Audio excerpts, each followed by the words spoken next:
PHP array ফাংশনের এই অধ্যায়ে আমি মোহাম্মদ আবিদ এখন আপনাদের সাথে যে ফাংশনটি নিয়ে আলোচনা করব তাহার নাম হলো লিস্ট। আমরা লিস্ট ফাংশনটির মাধ্যমে মূলত লিস্ট হলো একটি অ্যারে ফাংশন নয়, বরং এটি হলো একটি ল্যাঙ্গুয়েজ কনস্ট্রাক্টর যেটি দিয়ে আমরা একটি অ্যারের এই কনস্ট্রাক্টরটি আমাদের অ্যারের সাথে কাজ করার জন্য প্রয়োজন হয় বিধায় আমরা অ্যারে ফাংশনের টিউটোরিয়ালটিতে এই লিস্ট কনস্ট্রাক্টরটি নিয়ে আলোচনা করলাম। এখন আমরা এই লিস্ট ফাংশনটির মাধ্যমে আমরা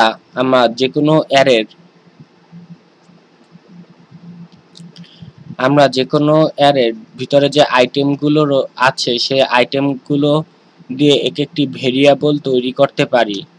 ধরুন আমাদের এখন যে প্রধান অ্যারেটি রয়েছে মেইন অ্যারে, ইহার ভিতরে আমি তিনটি আইটেম রেখেছি হোয়াইট, ব্ল্যাক, গ্রিন। এখন আমরা তিনটি আইটেমের জন্য তিনটি ভেরিয়েবলের নাম দিতে পারি। আমি একটির নাম দিতে পারি 1 ভেরিয়েবল 1, অপরটির নাম দিতে পারি ভেরিয়েবল 2 এবং আরেকটির নাম দিতে পারি ভেরিয়েবল। আমরা যে কোনো নাম দিতে পারি। আমি এখানে 1 2 3 ব্যবহার করছি এবং ইহার পরে আমরা ডাটা অ্যাসাইনের চিহ্ন অথবা ইকুয়েশন চিহ্নটি দিয়ে আমরা যে অ্যারের আইটেমগুলোকে ভেরিয়েবলে পরিণত করব সেই অ্যারেটির নাম দিতে পারি।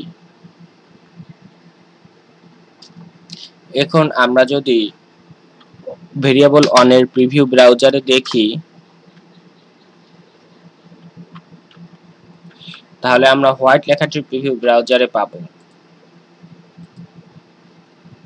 আবার ভেরিয়েবল 2 লেখাটির প্রিভিউ আমরা যদি ভেরিয়েবল 2 এর প্রিভিউ দেখি তাহলে আমরা ব্ল্যাক এর প্রিভিউ ব্রাউজারে পাবো। আবার যদি আমি এখানে ভেরিয়েবল 3 এর প্রিভিউ দেখি তাহলে আমরা গ্রিন লেখাটির প্রিভিউ ব্রাউজারে পাবো।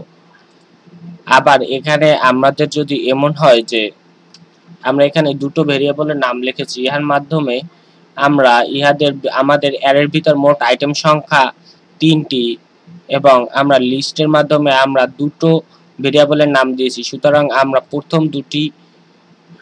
প্রথম দুটি আইটেম দিয়ে আমরা ভেরিয়েবল তৈরি করেছি, অর্থাৎ সবগুলো আইটেম দিয়ে আমরা ভেরিয়েবল তৈরি করিনি। এখন আমরা যদি 2 লিখি তাহলে আমরা ব্ল্যাক লেখাটির প্রিভিউ ব্রাউজারে পাবো।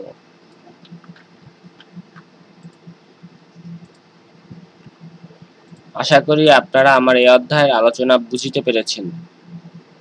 আপনাদের যদি আমার টিউটোরিয়াল ভালো লেগে থাকে অথবা যদি কিছু শিখে থাকেন তাহলে আমি আপনাদের কাছে প্রতিদান হিসাবে কিছুই চাবো না, বরং আমি আপনাদের কাছে একটি ক্লিক চাবো। তাহলে আমার ভিডিওর নিচে আমার যে চ্যানেলটি রয়েছে সেই চ্যানেলে একটি সাবস্ক্রাইব বাটনে ক্লিক করুন আমাকে সাপোর্ট করার জন্য, যাতে আমি আপনাদের আরো ভিডিও টিউটোরিয়াল বানিয়ে দিয়ে আপনাদের আরো উপকৃত করতে পারি। এবং আমার ভিডিওতে লাইক এবং কমেন্ট করুন যদি আপনার আমার ভিডিও ভালো লেগে থাকে।